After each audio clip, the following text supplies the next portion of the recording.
Oh, the eye's gonna pop. The eye's gonna pop. Alrighty, so it's time for some more peak dark fantasy. Make sure you like, comment, subscribe, and of course the Patreon full-length reactions do over there. But let's jump into it, see what they got in store for us this week. It's kind of adorable how she can't speak because she's basically a rat. So she's just like cutely chirping in the background, even though she's probably like pleading her life story right now. Bro's out here saying we can't step on a flower, but it's okay to cut a tree down. Yeah. Hypocrite. Oh my gosh. Did she just fucking pop that thing back? Oh, that's fucked. Not the great prune. Oh, yep, we're cutting too. We're cutting too. It's true. Either I go up there and die, or he violates my brain down here. I'm fucked either way, she says. Fuck, I genuinely feel bad for her. I know she did some crazy shit in season 1, but at a certain point, I just kind of forgive it, you know? Honestly, I think most of like what makes this show as disturbing as it is legitimately the sound effects. It's very much brutal on a visual level, but when you hear the actual muscle fibers and bones and shit rip and the goo, like that's what really gets it disturbing for me. Girl, it is time for you to quit. It is time for you to find a new career path. Again, the flame animation is tight. I love the mixtures of blues and reds.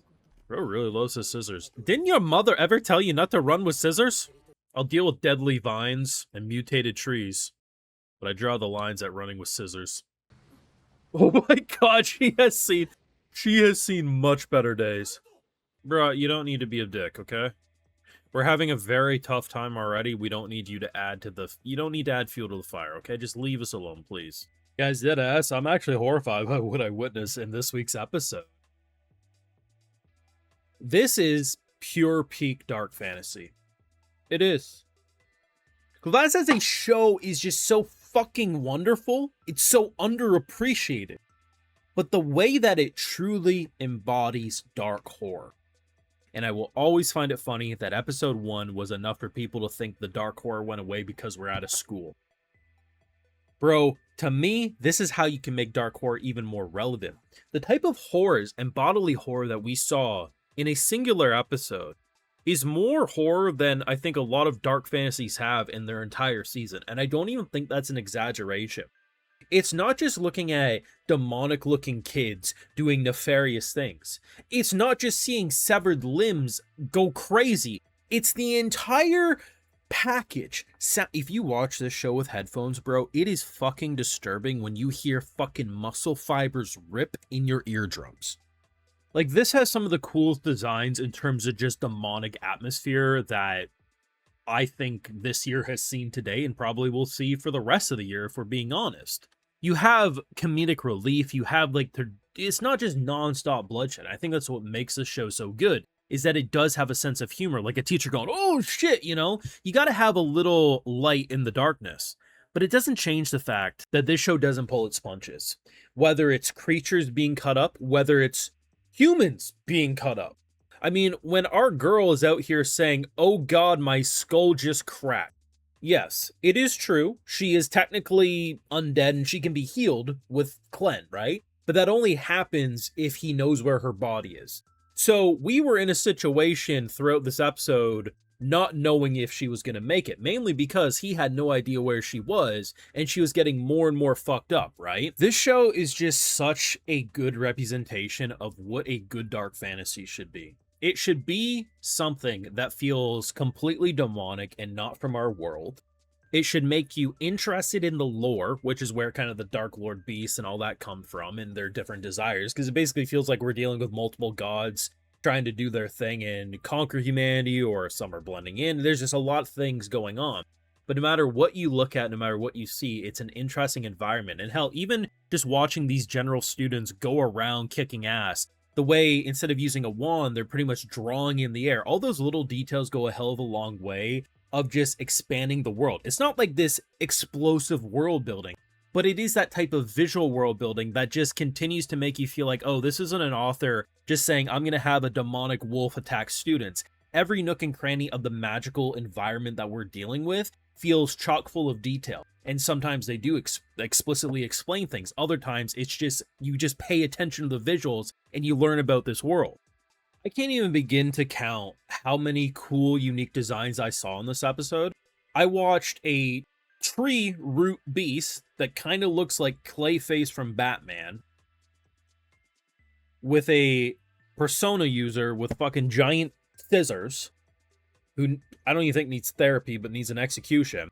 A teacher spinning a fucking kunai with chain, as a girl who is turned into a fucking rat got her body completely crushed and mutilated. So much so, at one point, she had to push her eyeball back into her skull. And yeah, sometimes anime is a little too edgy. I am someone who likes a good amount of edge. But are we gonna deny that this was borderline gore porn? No. But I think because this show isn't non-stop watching her suffer and be cracked and broken, when it does happen, I can think of, there's a very specific moment in season 1. I forget the exact way it happened, but it was when we were in like some bandit village area, something like that, and then she fell down and we found her body just like disfigured and we had to help her. Like, that's like a close second, you know, to what happened. But I honestly thought what they did in this episode particular was more brutal than anything we've seen. And the thing about it is that it's like, you do still have to be worried about her health. Just because she can be healed, that's only possible if she's found. And we came so close to them not knowing where she was. Like, Clem was like dead ass not sure where she was, and a teacher barely found her, right? This was an absolutely horrifyingly disgusting episode, and I'm completely here for more. The funniest outcome is that all of this bullshit happens, and we just go back to school like nothing happened the next day. We pull a Harry Potter on their ass, you know? Because the way they hyped up the intro of episode 1 with the big tower, big demonic tower, we're looking down, that's an endgame plot. And what do we get instead? This shit's at episode fucking 6. It started like at episode 4, I'm pretty sure. It's just the more I see of the show, the more I respect it. And I continue to say this. This is like the sister to fucking Claymore. It's like if you took Angel's Egg, the movie, in terms of its visual flair, and it had a baby with goddamn Claymore. This is the end result. And it's fucking flawless. And I absolutely love it. I love this show. I'll never stop gushing about it. Fuck, this is great, but holy shit, horrifying episode, and I absolutely loved it. Your thoughts down below, like, comment, subscribe, of course, and Patreon full-length reactions do live over there, and hey, if you're already over on my Patreon, I'll also give you a video shout-out, because my patrons are what make this YouTube channel possible. Alright, so today we got Pacifist Gunslinger, Kalad Joko, Crazy Cards, Coom Snatcher, Wendy, Tykester2003, All Cats, Echo 5257, Corey M, Time of Silver, and Jasmine coming. So I appreciate the support. Please take care and y'all have a good one.